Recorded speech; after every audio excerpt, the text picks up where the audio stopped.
Destiny's newest dungeon just dropped, and Ghosts of the Deep has some of the best dungeon loot to date. With that said, some of the encounters can take a very long time to complete, which can make this loot pretty time-consuming to farm for. But there's one encounter that allows you to get your hands on these spicy new armor sets and arguably the best new rocket in Destiny in under 3 minutes. And I'll have more on this rocket in the coming days. For now, I'm above, and if you enjoyed today's video, a like and subscription would be greatly appreciated. Now, let's get into it. This farm takes place in the dungeon's second encounter, where we face off against Ektar, the Shield of Savathûn. This room is incredibly ad dense, and if not handled properly, this boss fight can give teams an incredibly hard time. And though the loot tables aren't completely confirmed just yet, I have personally had the rocket, SMG, glaive, and several pieces of armor drop from this encounter.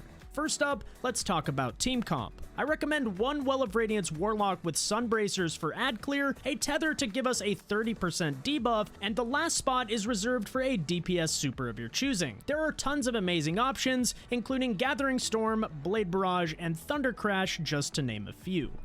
As for loadouts, the boss fight is very up close and personal, so we went with 3 Legend of Acarius to help secure the 1 phase. This exotic shotgun was buffed a few seasons ago, as the catalyst now gives it Trench Barrel, which absolutely bakes this boss. I recommend pairing this with double special weapons, as it helps immensely with ad clear. I went with Forbearance to help clear enemy mobs, and Heritage to burst down priority targets. If you don't have these weapons, feel free to swap them for any special weapons that you're comfortable with, but just know double special is absolutely the play here, because if you don't one phase, it will generate insane amounts of heavy ammo that will make your lives a hell of a lot easier going into phase 2. When you load in, make sure to rally on a reserved chest piece. This is important because you'll receive 19 Acarius rounds, which is more than enough to secure the 1 phase kill. You'll also want to make sure that you have 3 Arc Surge mods equipped to maximize your damage. Start by splitting up and clearing the room. There will be 3 yellow bar enemies known as Blistered Knights that you must kill to spawn an Ogre, the Keeper of the Deep. This enemy will spawn at the back center of the arena. When this enemy dies, it will spawn Deep Sight at the back of the arena, which allows you to read the 3 symbols on the wall.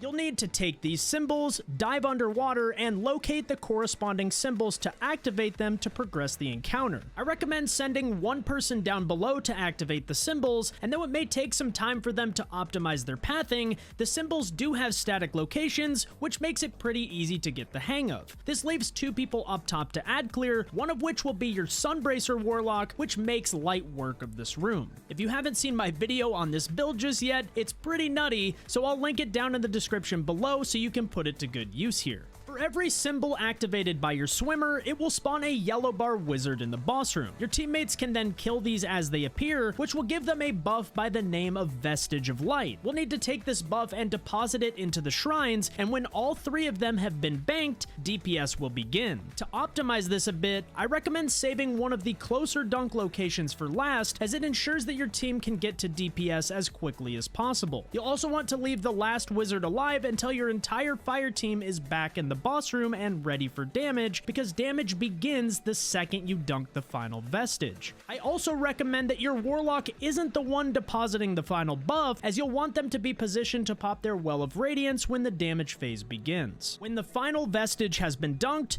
a Wellkeeper Knight will spawn at the back of the arena. This enemy drops a pool that allows you to take down the boss's shield, which means we can drop our Well and Tether and begin baking the boss. Ektar does have a pretty gnarly slam attack that can boop you out of the well, so to avoid this, you'll want to melee the boss as you approach him, and this will cancel out the momentum that would normally throw you backwards. This will also proc Trench Barrel on Acarius, which pretty much stun locks the boss in place for the rest of the fight. And as you can see here, Acarius absolutely bakes Ektar. The only important thing to note is that you want to continue reprocking Trench Barrel after every 3rd shot, allowing you to maximize your damage, which makes this farm much easier. Anyways guys, I'll let a full run play out in the background for those who want to see the farm in action, and you can expect more videos on this dungeon in the next couple of days. That's it from me. Thank you so much for watching, and I'll catch you next time. Peace!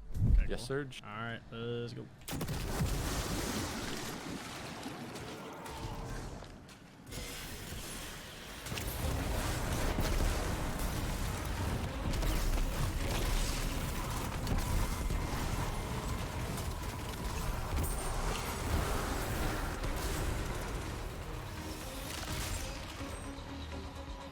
think they went a little too ham. with Cannon the equal butterflies. cone. A little too him with what? The butterflies. Yeah, there's the butterflies are nuts. One.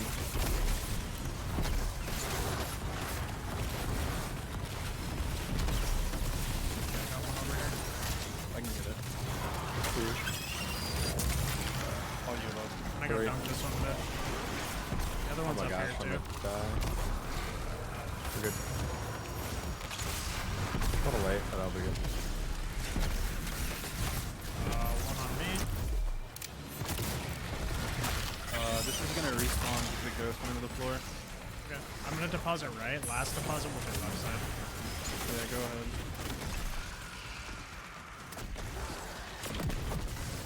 Where did it respawn? Hello? Oh, God, it respawned in the middle.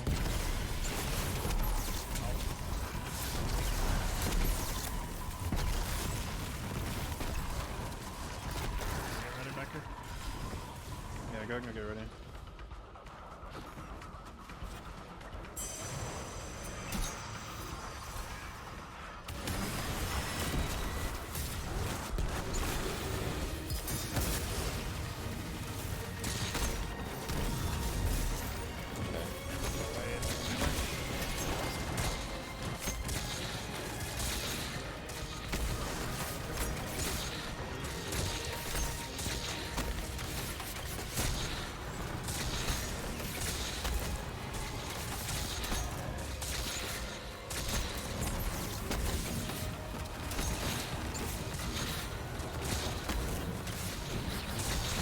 Oh my gosh, he's kind of deceased.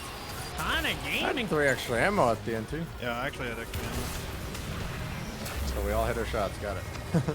We did. Nice.